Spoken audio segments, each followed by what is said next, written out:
Ah, yes, humanity, eager as ever to race toward innovation without a single shred of caution. Look at us, standing on the precipice of greatness, patting ourselves on the back for messing around with atoms and molecules, all under the saintly banner of progress. But what if, in our infinite wisdom, we turned these brilliant breakthroughs into something quite a bit less noble, like a self-replicating nanotech nightmare that merges with lethal biological agents? Because why settle for ordinary problems, right? Pandemics, economic collapses, so passé. Let's ramp it up by engineering the mother of all crises, Bio-Nanowarfare. A big round of applause for all of us who didn't see this coming, or better yet, chose to ignore it. Bravo, humanity, bravo. Behold, nanotechnology. One of the greatest leaps in human ingenuity. We can manipulate matter at the molecular level because clearly that's what's been missing from our daily routine. Why cure cancer or solve world hunger when we can develop invisible armies of nanobots to sabotage each other's electricity grids and spread brand new viruses? Splendid idea. Look at these brilliant minds in their pristine white coats, confident that they'll save the world or break it, whichever gets the bigger headline. Nanotech was supposed to revolutionize healthcare, computing, and environmental cleanup. Instead, we fast forward to the point where some ultra-secret lab, financed by questionable donors, perfects the technology for more creative pursuits. So here we are, paving the way for microscopic invaders to colonize everything from our bloodstream to our water supply. A true testament to human brilliance. If that doesn't fill your heart with confidence, I don't know what will. Meet the next supervillain on the block, a cunning blend of advanced nanotechnology and biology.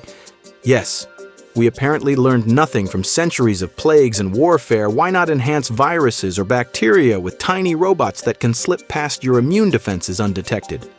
Imagine an army of microscopic Trojan horses that cleverly infiltrate your cells and wreak absolute havoc. All while your esteemed medical community scrambles to figure out what's even going on. It's like the ultimate cheat code, tailor-made for whichever unscrupulous actor wants to bring everyone else to their knees. And guess what? These nanobiological agents might even be so refined that they can zero in on specific ethnic groups or certain genetic markers. Because targeted genocide is apparently not horrifying enough without some futuristic twist. But don't worry. At least we'll have plenty of fancy charts and bar graphs to confirm how fast it's killing us. Now, for all you self-appointed pundits watching this unfold from the comfort of your couch, don't hold back. By all means, enlighten everyone in the comments with your hot takes, half-baked survival strategies, or side-splitting conspiracy theories. Let's be honest, the only thing more entertaining than a nanobiological apocalypse is watching the peanut gallery pat themselves on the back for their unqualified brilliance. Now, back to our regular programming. Who could have predicted that once a few countries got wind of this potent nanobiological weaponry, they'd all want in on the fun? It's the same old story. The second a major power invests in a borderline insane superweapon, every other power lines up to do the same. Because the phrase mutually assured destruction apparently sounds more like a dare than a warning.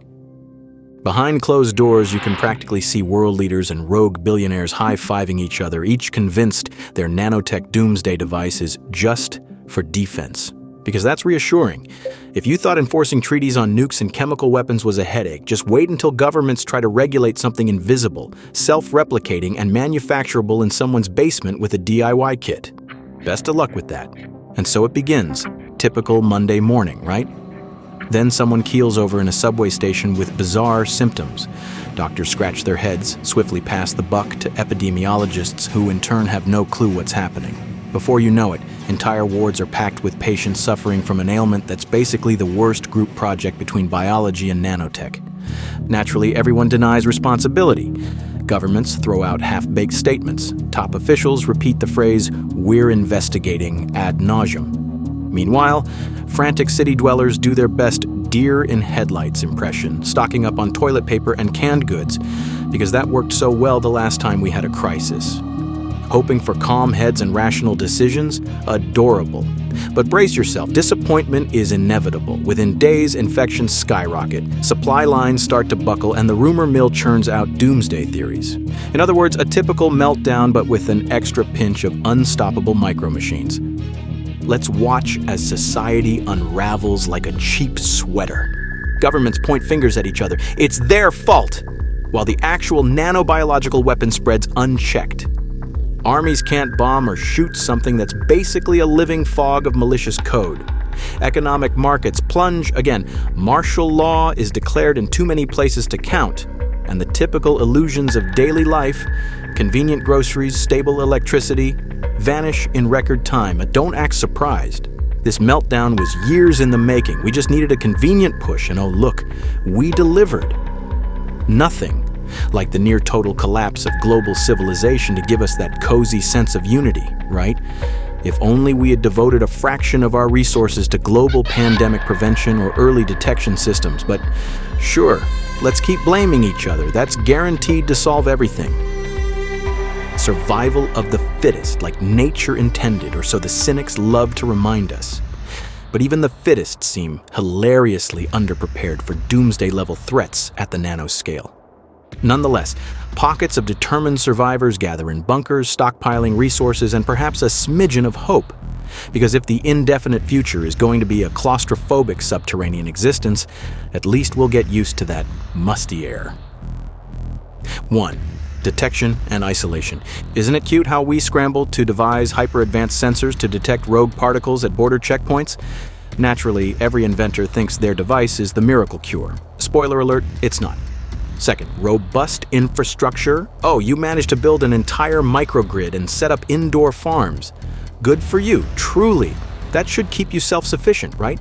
Well, until your neighbors run out of food and show up with pitchforks, but hey, at least you'll starve in style, tucked safely behind your high-tech purified airlocks. Third, adaptive medicine.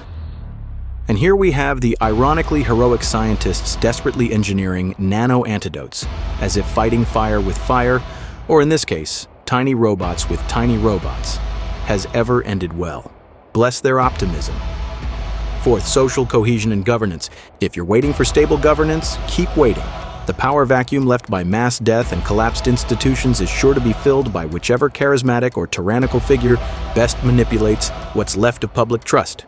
Democracy might or might not make the cut, but at least the rumor mill keeps spinning. After all that carnage, economic collapse, and institutional implosion, surely there must be a silver lining. Ah, yes. Fewer traffic jams. Who needs a functioning society when you can finally enjoy a stress-free commute through the ruins? Tiny enclaves of survivors will rebuild, forging new relationships based on mutual reliance. Maybe they'll even create better governance systems, or so the hopelessly idealistic among us claim. After all, once you've been blindsided by an unstoppable swarm of killer nanobots, you might start demanding more accountability from your leaders. Yes, eventually, some communities may flourish, ironically harnessing the same nanotech that ended everything to regrow farmland or to purify water. Because nothing screams poetic justice like using the root cause of destruction to rebuild. Think of it as cosmic-level recycling, if you will. And so, there you have it, a doomsday scenario conjured by our own ambition, arrogance, and short-sightedness. Exciting, isn't it? We soared too close to the sun, or rather, we tinkered too closely with molecules, just because we could. We do love to test the limits of our own capacity for self-inflicted catastrophe. All of this is, of course, purely hypothetical. We have the choice, allegedly, to ensure bio-nanowarfare never leaves the realm of speculation. But given our dazzling track record of ignoring existential threats until they bite us, it's such a comfort, isn't it, to know that we're probably doomed anyway. So remember, dear viewer, the next time you marvel at a headline about a dazzling nanotech breakthrough or gene-editing miracle, take a moment to picture it unraveling civilization instead. Because what's the fun in progress without a little existential dread? Now that's a bedtime story worth losing sleep over than the typical fluff you're used to. Thanks for watching this enlightening journey. By all means, smash that like button if you're hungry for more doom-laced perspectives on our self-destructive tendencies. Feeling extra generous? Subscribe to join the front row seats of our collective downfall. And please, enlighten us in the comments with your brilliant ideas for the next catastrophic what-if scenario. Because clearly we haven't explored enough ways to unravel civilization yet. Maybe we'll see you next time, assuming there is a next time. Or who knows? Maybe by then we'll all be breathing in some delightful airborne nanobot cocktail designed to make us more efficient. Progress is a beautiful thing, isn't it?